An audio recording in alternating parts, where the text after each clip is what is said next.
execute against those enemies.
Consider my ways. Holy Spirit, teach me. Consider my ways. In the name of Jesus. Holy Spirit, teach me to consider my ways. In the name of Jesus. Amen. Amen. Amen. Open your Bible to the book of Haggai. The book of Haggai, chapter 1. We're going to read verse 5 and verse 7. I'll read it. If you find it, just say hallelujah. Hallelujah. Okay. So it looks like most of us are there. Haggai chapter 1, verse 7. On verse 5 first. Now therefore, thus says the Lord of hosts, consider your ways. Amen? And verse 7. Thus said the Lord of hosts, what? Consider your ways. So there must be a reason why the emphasis to consider your ways. Amen? So we go back to that prayer. Holy Spirit, teach me to consider my ways. In the name of Jesus. Holy Spirit, teach me. Teach me to consider my ways. Teach me to walk in your ways. In the name of Jesus. Holy Spirit, teach me. Teach me to consider my ways. In the name of Jesus. Teach me to consider my ways. Holy Spirit, teach me to consider my ways. In the name of Jesus. Oh Lord my God, teach me to consider my ways. In the name of Jesus, I call on my God. Teach me to consider my ways. In Jesus' name I pray. Amen. Things that I fear greatly shall not come upon me. That's a declaration. It is a spiritual declaration. It's a divine declaration. The things you fear most shall not come against you. They shall not come upon you. Amen. I here today claim that, and that will happen. Amen? Amen? Amen. Things I fear greatly shall not come upon me. In the name of Jesus. Oh Lord God and Father, the things I fear greatly, they shall not come upon me. They shall not face me. They shall not come upon me. In the name of Jesus. Oh Lord God and Father,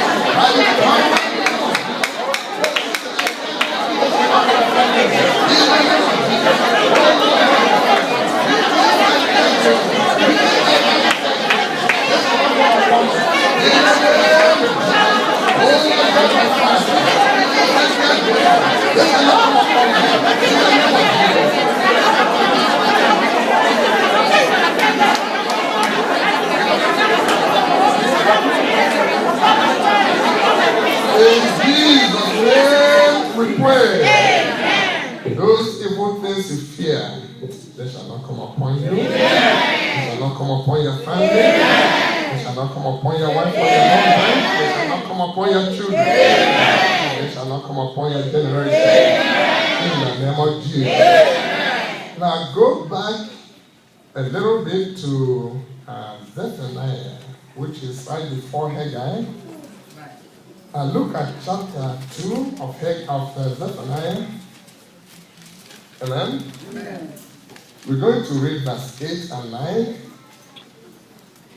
Amen? Amen. And I read, I have heard the reproach of Moab and the revilings of the children of Ammon, whom they have reproached my people and magnified themselves against their borders. Amen? Amen. And verse 9, therefore, as I live, said the Lord of hosts, the God of Israel, surely Moab shall be as Sodom, and the children of Ammon as Gomorrah. Amen? Amen? Amen? Amen. Even the breeding of nettles and salt pits and a perpetual desolation. The residue of my people shall spoil them, and the remnant of my people shall possess them. Hallelujah. Based on this eternal word of God, every enemy of my life, and in the order of Sodom and Gomorrah. Based on this eternal word of God, every enemy of my life, and in the order of Sodom and Gomorrah, in the name of Jesus, based on this eternal word of God, every enemy of my life, we shall end up by Sodom, we shall end up by Gomorrah. In the name of Jesus, my brother and my sister, based on the eternal word, this is your promise, this is your word. Lord, I believe it.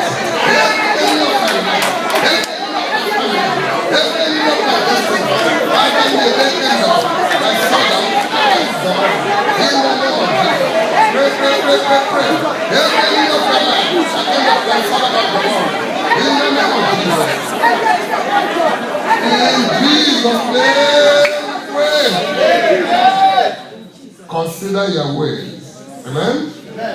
As you consider your ways, the Lord shall fight the battle. Amen. I declare and I declare. My generation shall possess the land of the enemy. Amen? Yes. Amen? You understand that? Yes. I decree. And I declare. My generation shall possess the land of the enemy. In the name of Jesus. I declare and I declare. My generation shall possess the land of the enemy. In the name of Jesus. Oh Lord God, my Father, I decree and I declare. My generation shall possess the land of the enemy. In the name of Jesus. Oh Lord God, my Father,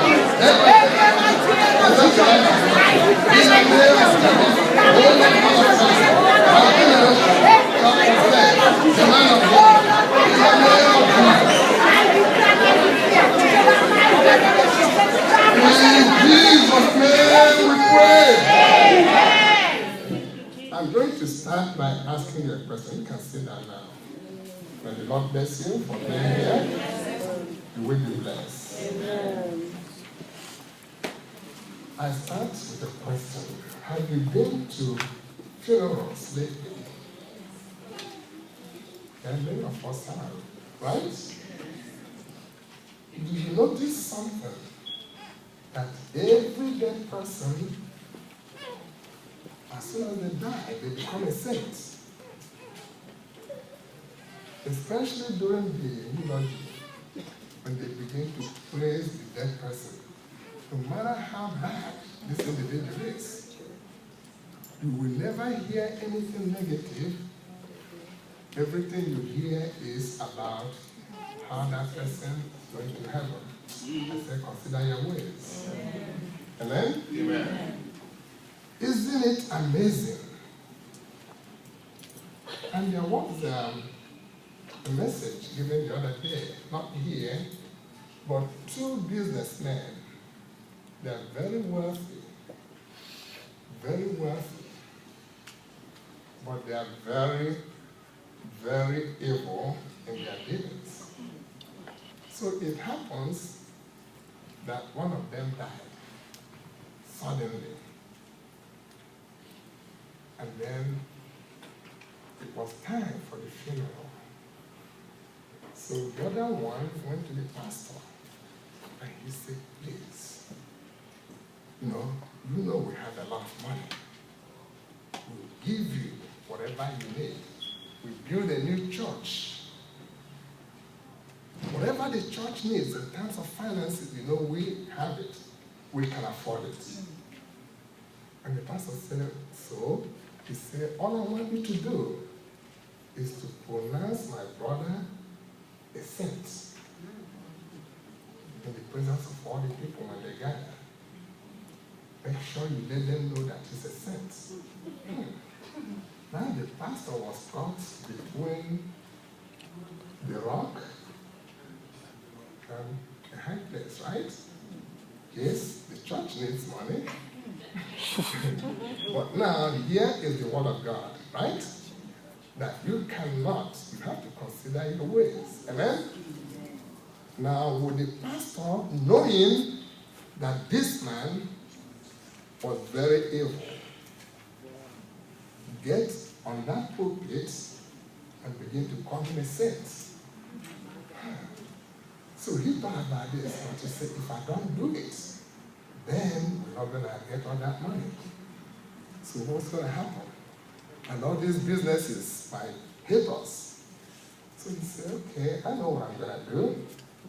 I will stick with the word of God. I will stick with the word of God. Consider your ways. Amen? Amen? He could have said anything he wanted to, but then, how is he going to present this dead man? Because everybody that dies now becomes a saint. Isn't that amazing? So death becomes attractive, especially to the evildoers. Amen? So the pastor got up and began his presentation and said, yes, this man that you see laying here is a saint compared to his brother.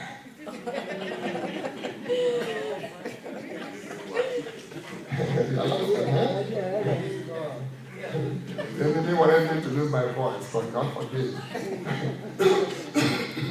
He said, yes, he is a saint compared to his brother. And the brother was like, oh no.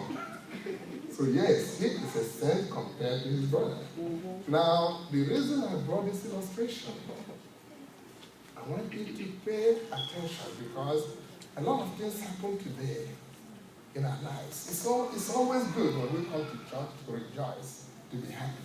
But as you do that, consider your ways.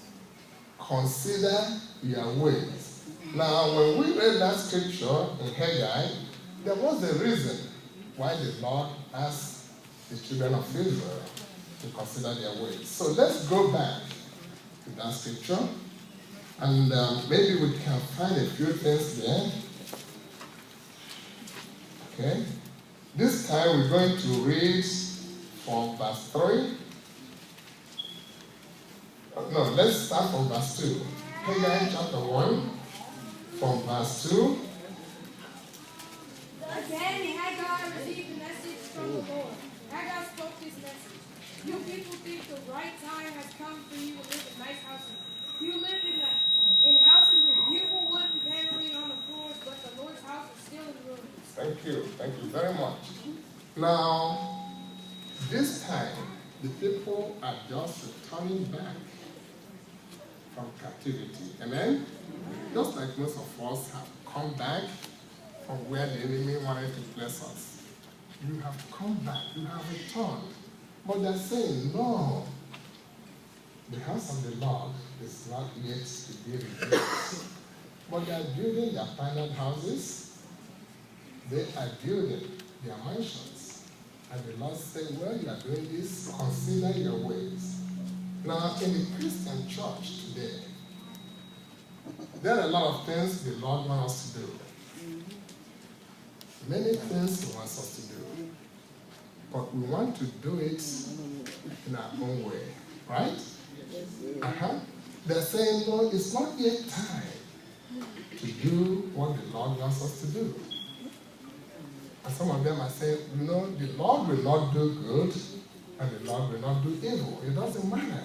So just play it cool. Amen? Amen. But that is not for you. Amen? Amen? In the Christian church, there is a command. There is a command for anyone who is a Christian to preach. Amen? There is a command for anyone who calls himself Christian to be a preacher of the good news.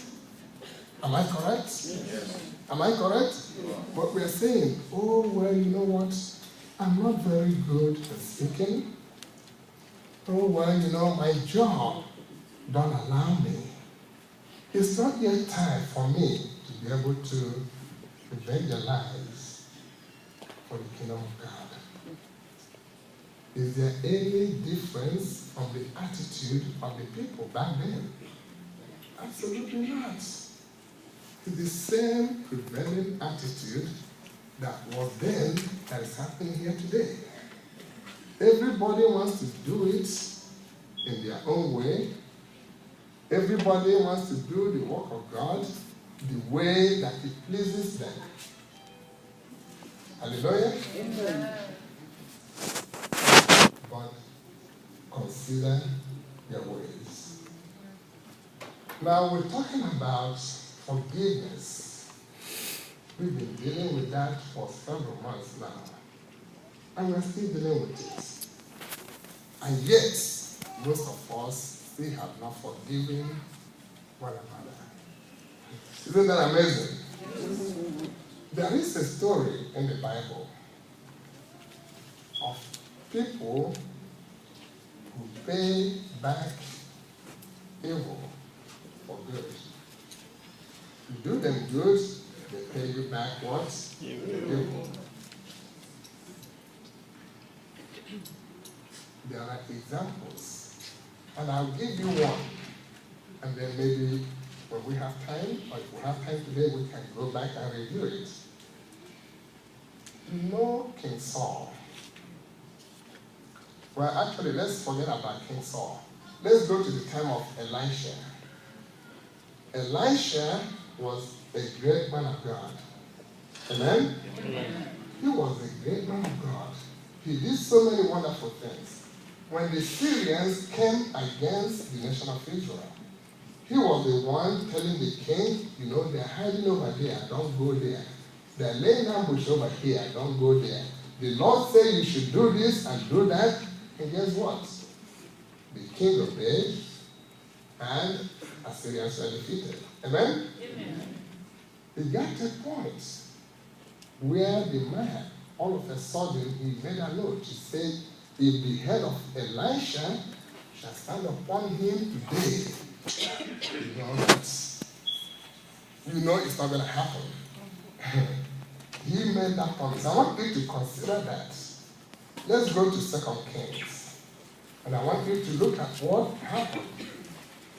When people begin to pay evil for good,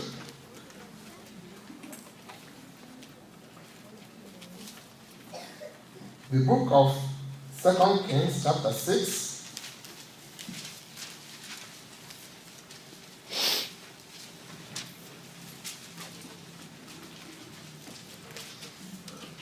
Okay, I'm going to start reading from verse 8, okay?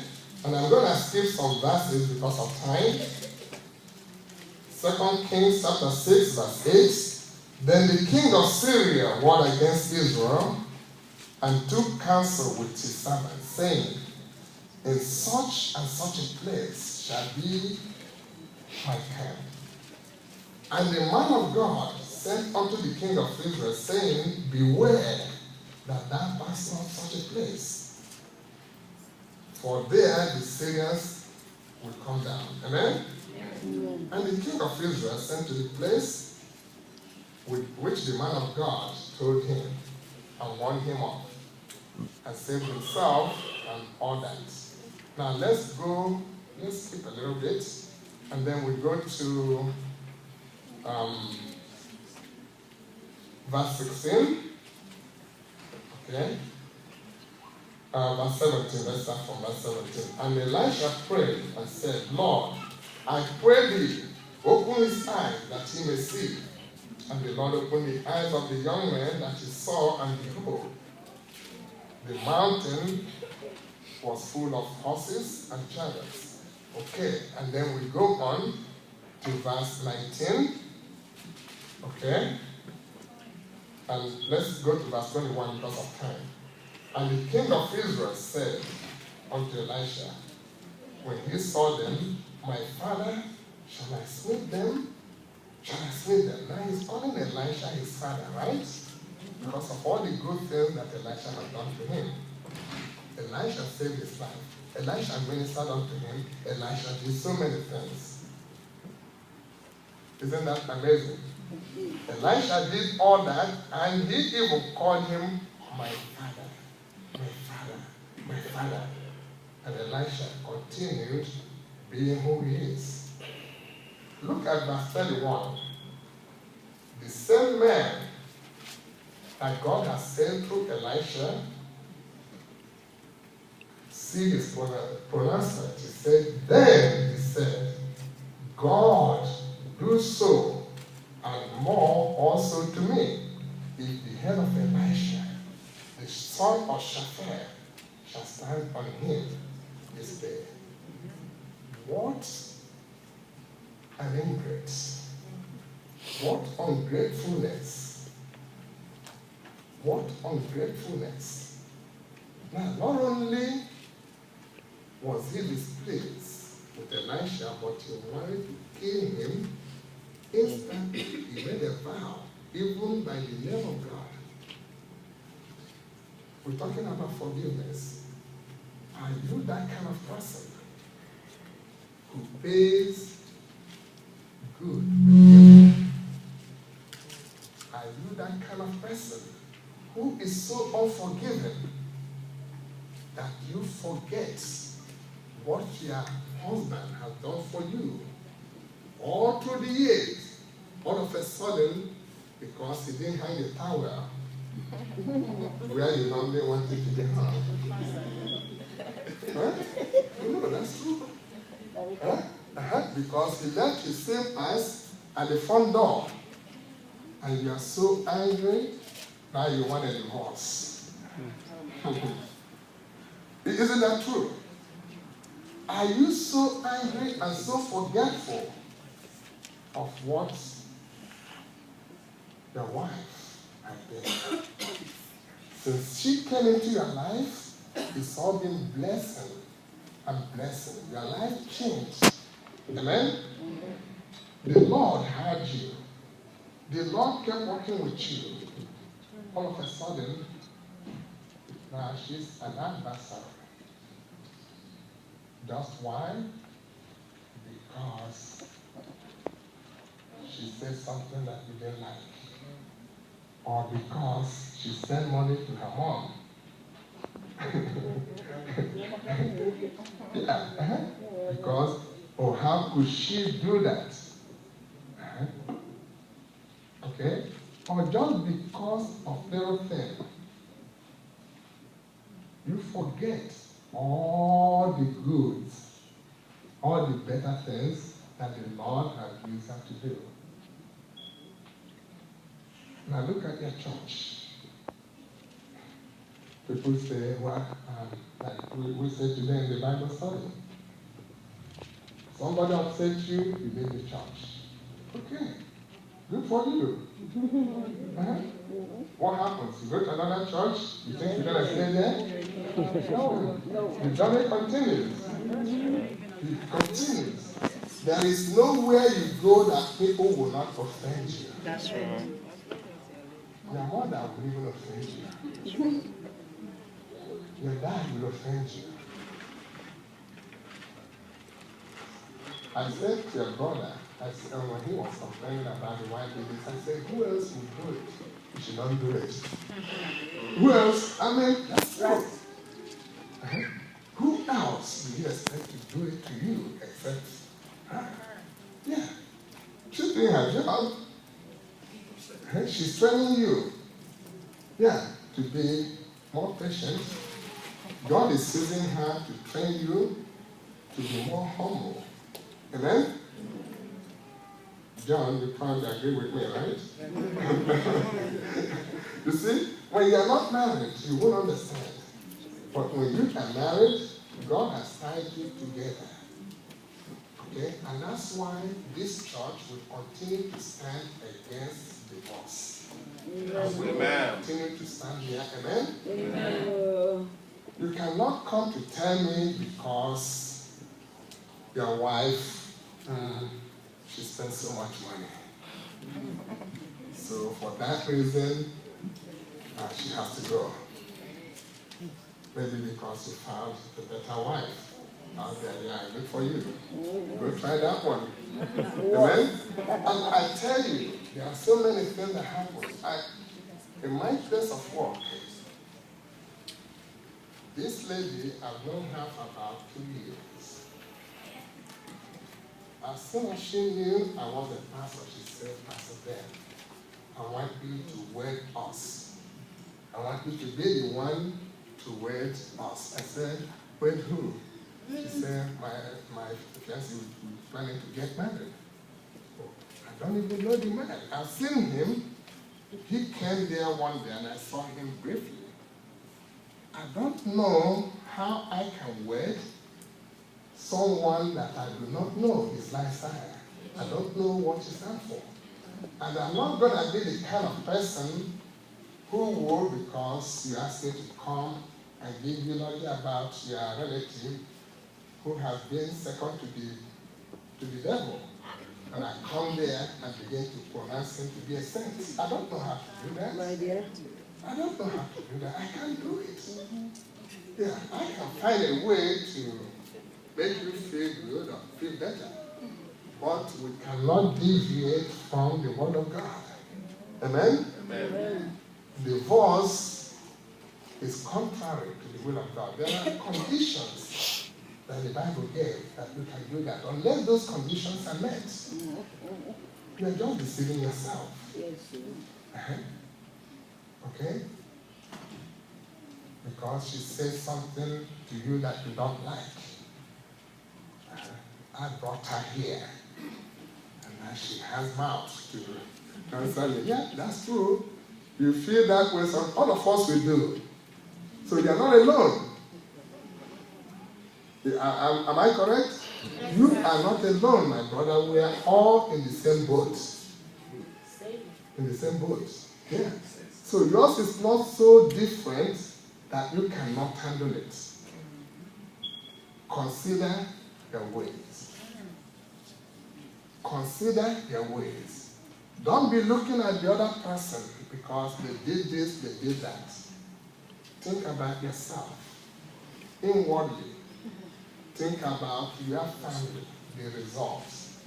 Think about the house of God, the reproach that it will bring to the house of God. Okay? When you are fighting and calling people all kinds of names, because you know who they are. You know who the witches are. I don't. Okay? You know every sister who comes to the church who is a witch. God bless you. The witch hunter. I wonder what you're doing here. Amen? Do the work of God. Do the thing that the Lord has called you for. Proclaim the message of the goodness. That will keep you busy. Oh, yes. That will keep you away from all that talk. Come here, help us in the house of God. Join the choir. Do something. But mostly, evangelize. Tell people about the goodness of God. Tell others about how God has blessed you. Tell others the benefits of how the Lord has fought your battles. There was something that brought you to this church. Every one of us who came here, we came with baggages. Unless just the difference. And I did.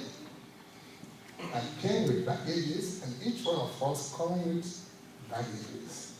Unless you don't want to speak the truth. But now, look at where you are. See where the Lord has blessed you. See the battles that He has fought for you. Okay? Every battle that arises, that you don't even know how they disappear. Okay? You are still holding your job, despite all the battles left and right. You are still holding your peace. They want you to go crazy. They keep picking you here and there. And yet, you are standing. Why don't you go out and tell others? Say, look at what the Lord has done to me, or done for me. This last week, I had the opportunity to walk into an office. I've been going into that office for a few years. And as I was about to go in, here comes one of the ladies that worked there. And I said, wow, are you going to be off during this holiday? She said, yeah. She said, but you know what? I saw you. Do you live in Carson? I said, yeah, I do. She said, no wonder. I saw you. I saw you at so place. I said, wow. So, and I said, do you go to church? Are you going to church this weekend? Okay. So it's no longer about me.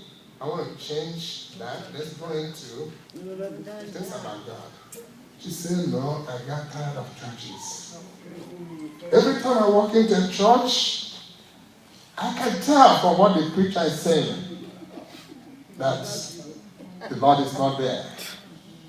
And I can sense it, I can look at the people, and I can tell you that they are not even close to God. She says she has a relationship with God. I said, good. I said, you know what? I said, I felt the same way many years ago. I refused to go to church. However, something happened. Okay? And that thing that happened changed me completely. I said, would you be able to come to church today, Sunday? She said, I have family matters coming up this Sunday, but I will come next week. I said, God bless you. I said, the reason I invited you, we are Deliverance Ministries. And I said, do you know anything about Deliverance Ministries? She said, no. I said, okay. I said, you know, most of us that come from Africa, we deal with all these issues. So we go down to the roots of the problem, and she's looking at me. She said, like her eyes were open. And I said, yes, because those are the things we deal with. We don't do cosmetics. We go to the roots, and we cut it off. And I said, you'll be surprised. She said she will come. That is ministry. Minister to the people around you. I'm not going to raise my voice today because I wasn't feeling too well, and I was losing it from yesterday. I was so weak yesterday, you saw me sitting down when prayer was going on, because I could hardly stand. But the Lord will give you all that you need to consider your ways. Yeah. Consider your ways, the way you treat your brothers. Consider your ways, the way you treat your wife. Consider your way, the way you treat your husband. Consider your way, the way you treat be men and women of God. Everyone who comes in here has a special calling. There must be something about them that the Lord is saying, come. Come. And if you would be the one that will stand in the way in order to tear them down, guess what? The battle will be greater. Amen? We don't want to be that. We want to welcome, we want to be nice, we want to be good. We want to treat everybody equally. Amen? Amen. We do not want to be like the king of Israel who always wanted good. But once things turn around, now he wants to pay back with evil. Christians do not pay back with evil. Amen? Amen. We do not pay back with evil. Amen? Amen. Now there's a scripture in the book of 1 Corinthians, chapter 6, verse 7. Maybe I would like someone from the audience to read it. 1 Corinthians, chapter 6, verse 7. Now therefore there is utterly a fault among you, because ye go to law with one another. Why do ye not rather take wrong? Why do ye not rather suffer yourselves to be defrauded? Hallelujah. That's a question. Okay? That's a question, but you don't need to answer it. You can answer that in your heart. Oh, this person did this to me. This person defrauded me. This person did that. The Bible says, why can't you make yourself be defrauded? Why can't you deal with that? Why can't you, if your brother or sister offend you, why can't you let yourself be offended? Why can't you take offense? Tell me, why can't you take offense? Is there any reason why you cannot take offense from your own family member? That you want to choke your wife? Huh? Tell me, that you want to fight your husband? Because you think you're stronger, right? Okay. Yeah. What is the reason why you cannot let yourself be offended?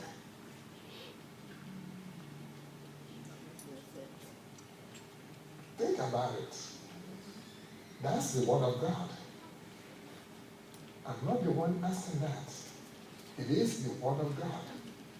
Why can't you take offense? Which offense is too big that you cannot take? Which offense have your brother or sister committed that is unpardonable, that is unforgivable? It doesn't exist. I haven't seen it. I haven't seen one yet. Amen? Amen. There is no offense anyone here can commit against you that you cannot take. It used to be someone wants to fight in the parking lot. Right here. You don't fight a pastor. Yeah. Why? Because she said something you didn't like. Don't fight me when I leave here today. If you do, I'm just going to lay down because I don't feel well. Amen? So, be careful. Be careful what you do. Don't incur causes upon yourself. Let go. Because when you let go, your heart is clear. Your conscience is clear. No arrow will stick. It will not stick. No matter how they try. I was giving a sister testimony last Saturday. At work, this young man, all of a sudden, because when he came in, I kind of took him in and brought him up. All of a sudden, he wants to be the boss. Okay. Want to be the boss. Now, if I tell him to do something, there's always an argument. There's always a better way that he has to do it. So I was so angry the last time. So I went to the boss and I said, this has happened before, but this will be the last time. I said, if it happens again, I'm going to take him up. I said, I just want you to know. So he went and talked to him. When I went to work on Monday, oh man, this guy saw me. He came and opened the door. No, this is true. He came and opened the door, opened the second door, opened the third door for me. And I'm like, wow. what changed you? You know, and that's true.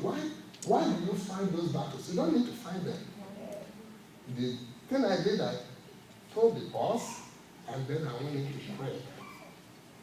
Okay? Prayer is the master key. Prayer is the master key. It will take you where you don't expect to go. It will open the doors that have been locked for many years. It will turn things around for you. Unless you don't know the workings of the Lord. This church that you have come in, that the Lord has called you in, my advice, hold it tight. We're not going to change because of an individual or because we want to please one person. There are many things you may not understand because you are not dealing with them. Those that deal with the issues in the church, they see many different things and they try to handle them the best way possible. Amen? Amen. So when you begin to condemn them, they do this, they don't do that, the Lord is there telling you, consider your ways. When you consider your ways, every other thing is simple. The Lord will make a way for you where there seems to be no way. The Lord will open the doors where you'll be surprised. Even you will surprise yourself. Amen? Amen. The Lord hears the reproach of his people. That was one of our prayer points, right? And he will make your enemies to share the lot of Sodom and of Gomorrah. This is a promise. That's his promise. You didn't ask him to promise it.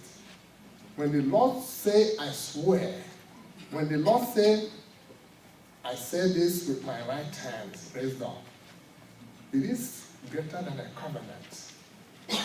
When the Lord say, I will do this for you, so why even bother? Why even worry? Maybe you came here today to hear a sermon where we'll be jumping and clapping hands. No, not today. The Lord wants you to consider your ways. If all of us individually will consider our ways, guess what? There will be peace all around you. The Lord has planted the seed of peace in the life of each and everyone here. And that peace, no one shall take away. Amen. You are the only one that will take it away. Remember, we prayed a prayer about enemies from within and enemies without. Those that are in and those that are out. Okay? Don't pray against yourself, especially if you have become an enemy to yourself. If you have become so unforgiving, if you have become such an irritant to everyone, if you have become such a complainer of every little thing, if you have become the one who will sanitize the church, you know everybody who does what they do. And I don't want to know. It's too much of a burden. Too much of a burden to carry. Consider your way. The Lord didn't ask you to consider Pastor all this way. He didn't ask you to consider evangelist just way. He said, consider your way. Examine yourself. Do do the work that you are called for. In the professional world, if you don't do what you are employed for, you're out of work. There's always a way to measure your work. You begin to infringe in other people's lives, you'll be out of work. If you begin to neglect your work and begin to enter into other people's problems, you'll be out of work. So it's no different in the things of God. If you fail to do those things that you are called for, you will be out of favor. You'll be out of favor with God. And that's the last thing you want to do. Would you rather sack your wife and be out of favor with God? No, tell me. Would you rather curse your husband out and kick him because you make more money than he does? No, tell me. And then you think you want to be in favor with God? It just does not happen. No, it's not yet time to build the house of God. Yes, it's not yet time for you to change. That's what they're saying. Every day that passes, once it's gone, it's gone. It's not coming back. Amen? Amen. Make the better use of the time, because the days are wicked. Amen? Amen. The Lord will see to it that those who obey and who listen to his word, those who know the reason for their calling, that they will prosper. Affliction shall not locate you. Amen. You didn't hear me. I say affliction shall not locate you. Amen. Arrows, no matter where they shot them from, it doesn't matter. They will come by, they will turn around, and they will go back. You don't have to do a thing. Elisha, in protecting the king, has to pray to God for those soldiers to be blinded, so they will not see a big dragon, and he brought them to the king. And the king said, my father should have slaughtered them. He didn't even know how the battle was fought. He didn't even know how these people were captured and brought to him. And I shall look at him and say, foolish man, feed them, give them gifts, and send them back to their master. It didn't make sense from a human standpoint. Isn't that true? A lot of the things that the Lord asks you to do may not make sense. When you begin to drag your feet, oh, it's not yet time for me to speak about God to my neighbors. It's not yet time for me to speak about God to my co-workers. It's not yet time for me. Then something is wrong. Something is definitely wrong. You think about it. The Lord has called you for a reason. Declare his name. Declare his name. We will not make death attractive for anyone. Amen. Not in this church. We will not declare you a saint when you are not. No, it's not going to happen. Okay? They can do whatever they want to do out there. You are a different breed. You have been washed clean. You have been set aside. See? You're a kingdom of priests that the Lord has set you. So do not allow anything, even things that are so small that you can overlook, and because of anger, you want to lose that? Okay? You want to destroy the life of your children because you think that there's a better life out there? May the Lord give us the grace to consider our ways. Amen. And the Lord will continue to be there for you and for me, until we attain to His holiness. This ministry, let's continue to be appreciative of what the Lord has said, what the Lord is doing here. See yourself as an important member. You don't have to be a pastor. No. You don't have to be a deacon. You don't have to have a name or a title attached to you. No, it doesn't bring salvation. No. It does not.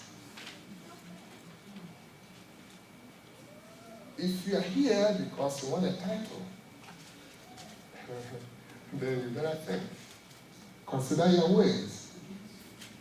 We can give you any title that you want, but it's not going to help you if you have not considered your ways. Do the work that the Lord has called you for. Let your life reflect the excellency of the Most High God. Let your life reflect the life of Jesus.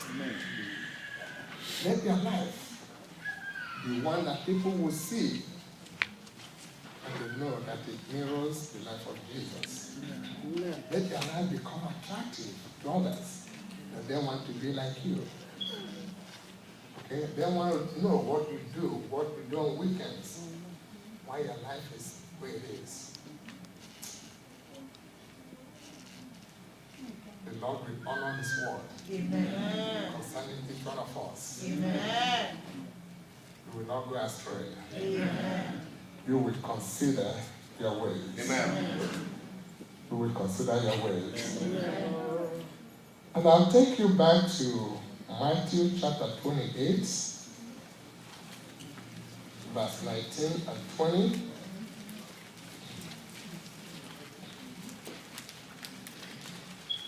Because there's no greater work that the Lord has called you for than this. Go ye therefore and teach all nations, baptizing them in the name of the Father and the Son and of the Holy Ghost, teaching them to observe all things whatsoever I have commanded you. And lo, I am with you always, even unto the end of the world. Amen. Thank you very much. Go ye therefore, make disciples. Are you a disciple? Are you a disciple? Yes. Are you a disciple maker? Yes. The disciples are called to make disciples. Nothing greater than that. Nothing. They can call you Archbishop. If you are not making disciples, you are disobedient to the word of God. You can become general overseer.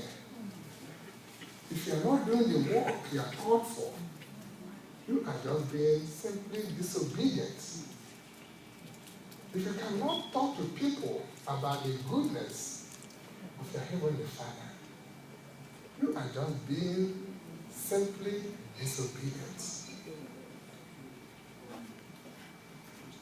The sin that has entangled us all came from that one word, disobedience.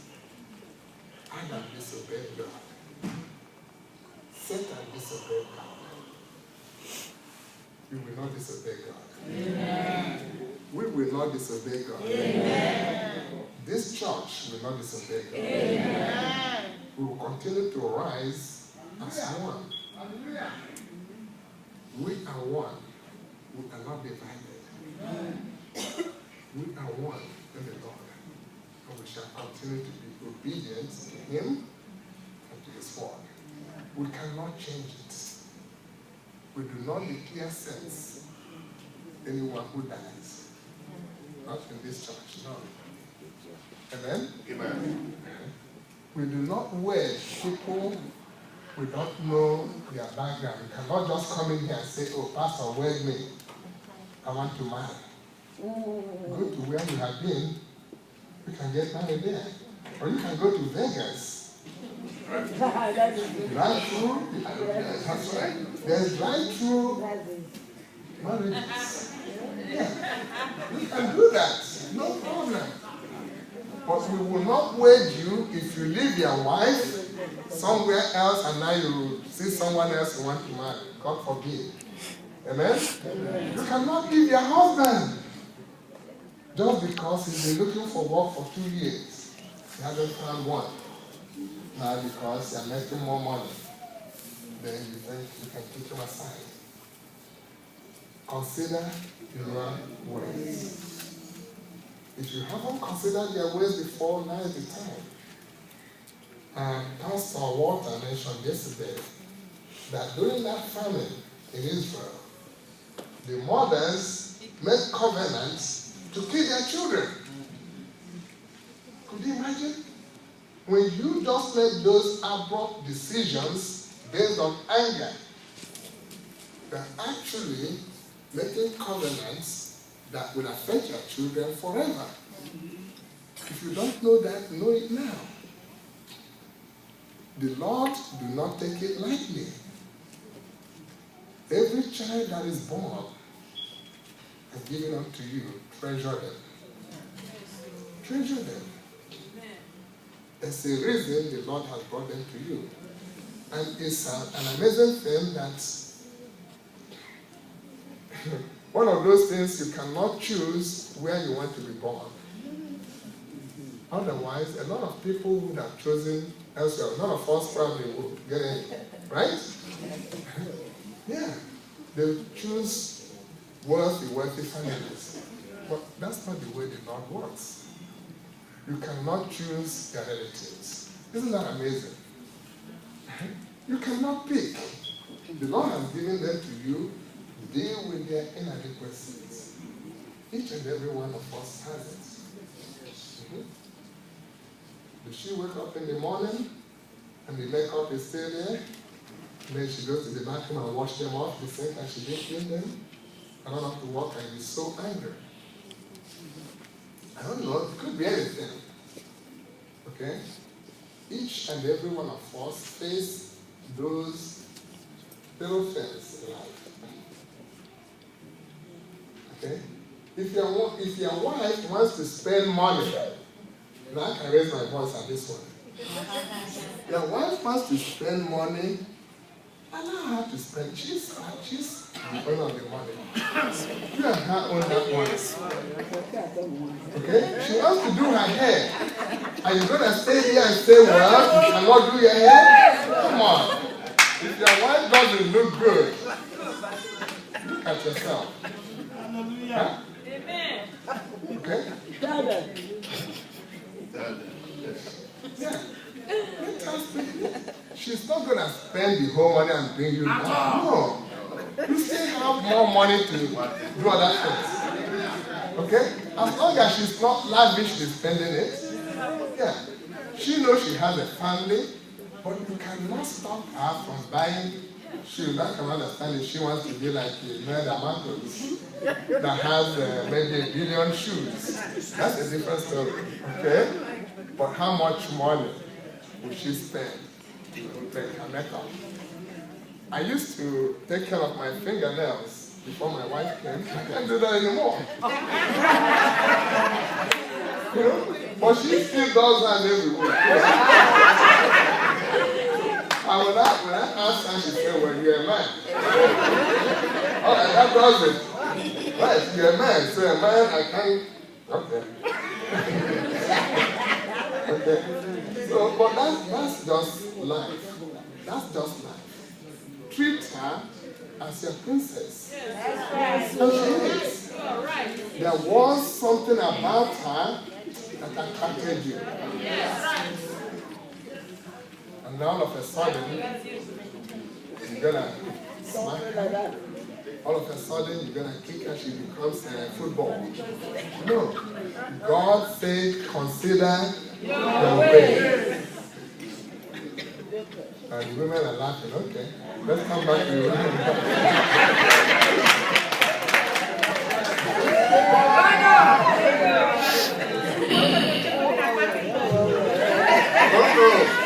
men are already threatening me now. Anyway, it is good. The Lord is good. We are not saying this because we are members of the same family. We can say the same thing to each and every one of us.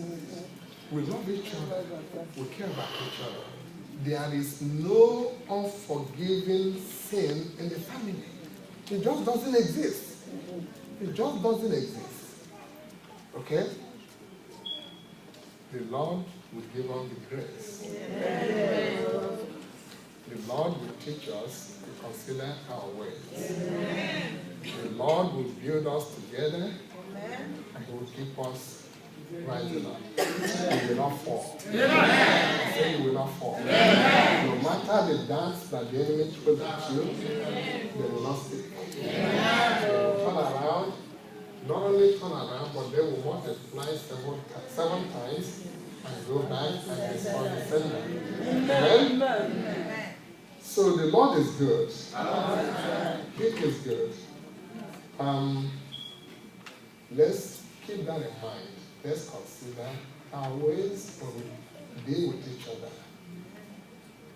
Let's consider our ways, the reason why the Lord has called us in here. If you haven't thought about it, think about it. Now, what's the reason? And until that reason is accomplished, until you begin to respect and hear the word of God concerning that, you are beating around the bush. Do those things that the Lord wants you to do. Fellowship with your brothers and sisters. Attend the house fellowships. Do attend them. They are for your good. Amen? And forgive one another. Love your family. There is nothing that is spoiled in a family that cannot be mended. Amen? Amen. So nothing broken that cannot be fixed in the house of God. Why is that?